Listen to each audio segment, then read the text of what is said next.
একজন মুসলিম অভিভাবকের এটাই হিসাব কিতাব।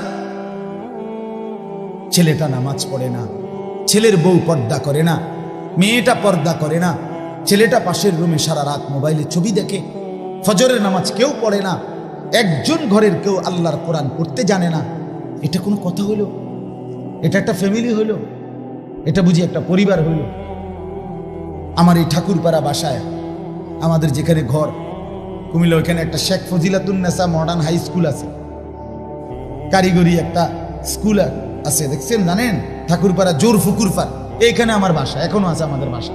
আমার মা আছে এখানে, আমার ছোট 2 ভাই আছে এখানে। আমার আব্বা ইন্তেকাল করছে ঘরে, 43 বছর মসজিদের খেদমত করছে যে বাবা। আমরা 5 ভাই 3 বোন। বাবা 5 ভাইকেই মাদ্রাসায় পড়াইছে।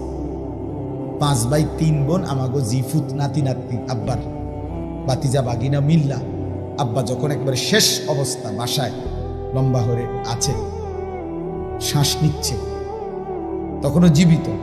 আমরা 25 জন ভাই বোন আর এই বাগিনা বাতিজা আব্বু জিফুত মিল্লা আল্লাহর কোরআন পড়তেছিলাম খুললা। এই অবস্থা আমার আব্বা ইন্তেকাল করছে। আমার মা, আরে আমি বলছি মা আপনি কাইদেন না, মা আপনি কাইদেন না। একটু পরে কবরে মুনকার নাকির যখন প্রশ্ন করবে আমার আব্বারে যে আলী আশরাফ মান রব্বুক, তোমার রব কে? আমার আব্বা বলবে ফেরেশতা।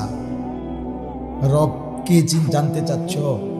25 জন বংশধর এই মাটির উপরে 3 হাত উপরে রবের কোরআন পড়ার রাইখেই তো আসছি এখানে। রব চিনব না কেন? আল্লাহকে চিনব না কেন? রব না চিনলেনি ওরা কোরআন শরীফ পড়তেছে। রব চিনেছি বলেই তো সন্তানকে দিন শিখাইছিলাম, আল্লাহর কোরআন শিখাইছিলাম। এটা সফলতা হইতে পারে, এটা সবক হইতে পারে, জিন্দেগীর সার্থকতা, এটা জীবনের সফলতা হতে পারে। বাপ, আমরা মুসলমান, শেষ আমাদের মূল পরিচয় আমরা মুসলমান, এটাই পরিচয়।